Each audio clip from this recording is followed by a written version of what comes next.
여러분, 보이스피싱범들도 자주 쓰는 멘트가 있다는 거 아시나요?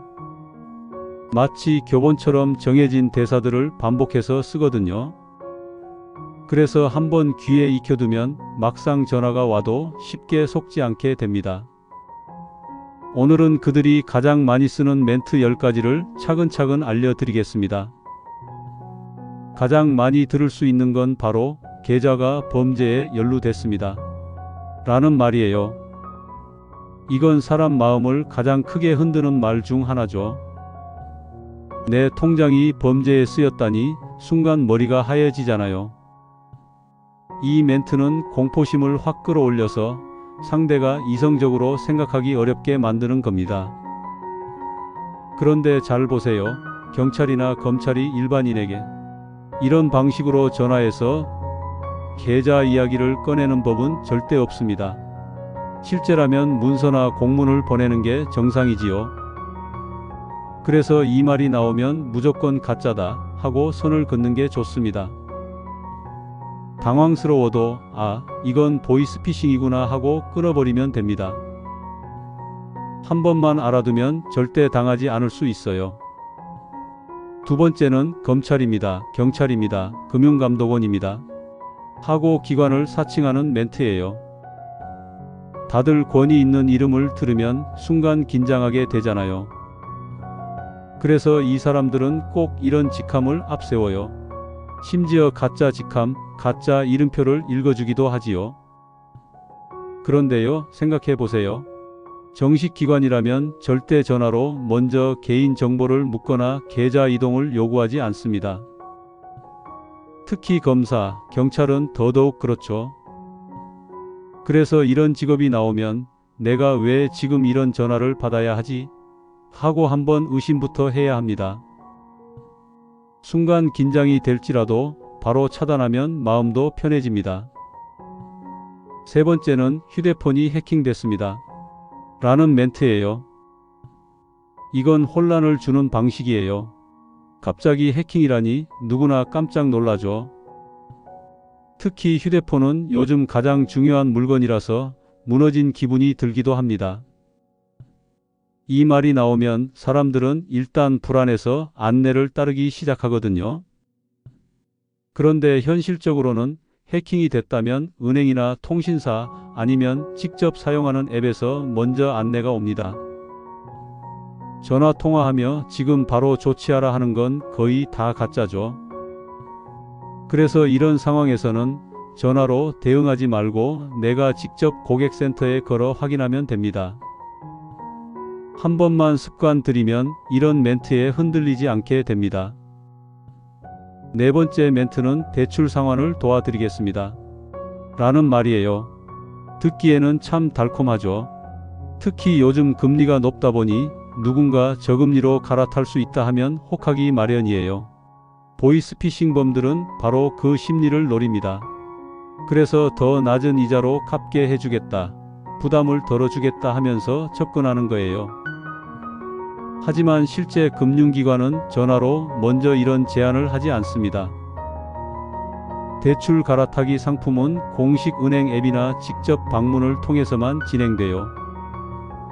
그래서 전화를 걸어와서 대출을 도와준다, 이러면 100% 의심해야 해요. 순간 솔깃하더라도 잠깐만 멈추면 속을 일은 없습니다.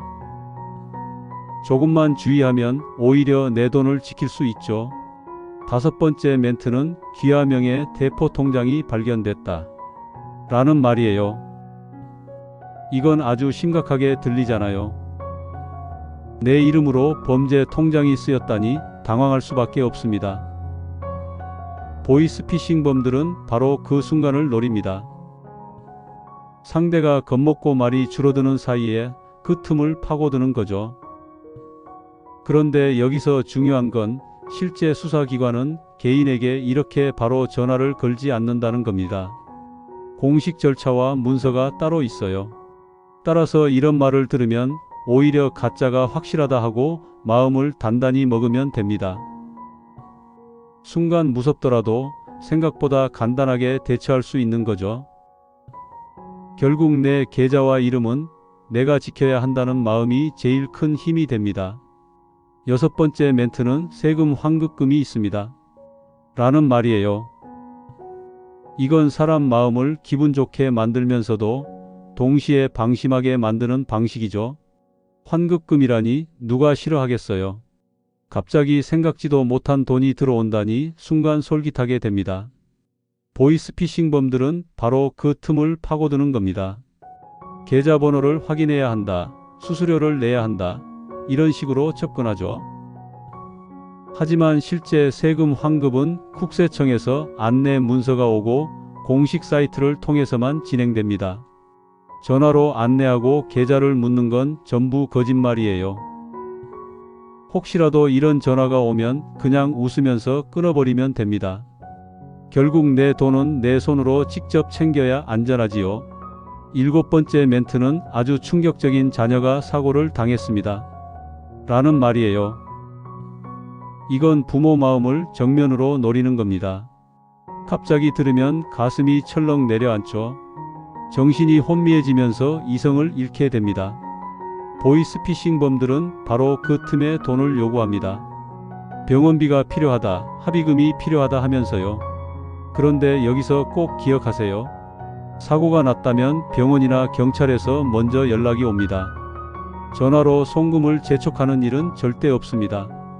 순간적으로는 흔들릴 수 있지만 이건 사기다 하고 차단하면 됩니다.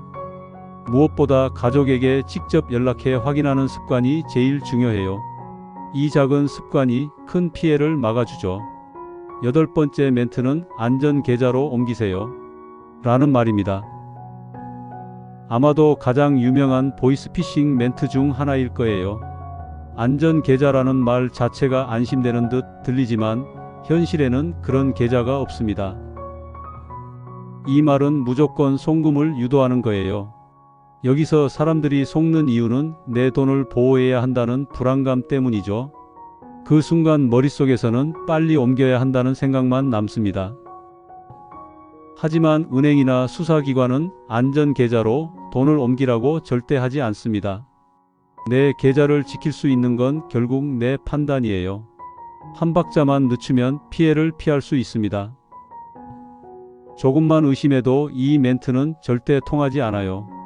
아홉 번째 멘트는 상품권 결제가 필요합니다. 라는 말이에요. 들어보면 조금 황당하지만 실제로 많이 쓰이는 수법이에요. 왜냐하면 상품권은 추적이 어렵기 때문입니다. 현금을 요구하면 바로 발각되니까 대신 상품권을 요구하는 거죠. 게임머니, 모바일 상품권, 문화 상품권 이런 걸 요구하는 건 모두 다 보이스피싱입니다. 한 번만 생각해 보세요. 정상적인 거래나 기관에서 왜 상품권을 요구하겠어요? 그 순간 조금만 이상하다고 느끼면 바로 눈치챌 수 있습니다. 그래서 이 멘트가 나오면 망설이지 말고 끊으시면 됩니다. 결국 내가 지갑을 지키는 제일 든든한 방패가 되는 거죠. 열 번째 멘트는 통화는 녹취 중입니다. 라는 말입니다. 이건 불안감을 조장하는 방식이에요. 마치 내가 잘못된 대답이라도 하면 바로 처벌받을 것 같은 압박감을 주죠. 사람들은 녹취라는 말에 괜히 주눅이 들어서 더 쉽게 휘둘리게 됩니다. 하지만 잘 생각해 보세요. 정식 기관은 이런 식으로 겁을 주지 않아요. 전화로 녹취한다. 이 말부터 이미 가짜라는 뜻입니다. 순간 움츠러들 수 있지만 이건 사기 수법이다 하고 눈치채면 훨씬 여유가 생깁니다. 결국 이 멘트 역시 알고 있으면 전혀 당하지 않는다는 얘기예요. 여러분, 지금까지 보이스피싱범들이 가장 자주 쓰는 10가지 멘트를 살펴봤습니다. 하나하나 들어보면 다 비슷한 흐름이 있어요. 겁을 주거나 혼란을 만들거나 욕심을 자극하거나 결국 사람 마음을 흔들어 돈을 빼앗으려는 거죠. 하지만 이제는 아셨잖아요. 이 멘트들이 나오면 이건 보이스피싱이다 하고 바로 차단하시면 됩니다. 한 번만 귀에 익혀두면 절대 속지 않습니다. 그리고 이건 나만 아는 게 아니라 가족과 지인에게도 꼭 알려주시면 더 좋아요. 내가 조심하는 것에서 끝나는 게 아니라 다 함께 막을 수 있으니까요. 보이스피싱 멘트는 앞으로도 계속 진화할 겁니다. 하지만 우리가 관심을 놓지 않고 이런 대표 멘트를 기억해 둔다면 피해는 막을 수 있습니다. 오늘 들으신 이야기 꼭 마음속에 새겨두시고요. 다음에 혹시 전화가 온다면 이 멘트는 내가 들은 거네 하고 자신 있게 끊어버리세요. 그게 내 돈과 내 마음을 지키는 가장 확실한 방법입니다.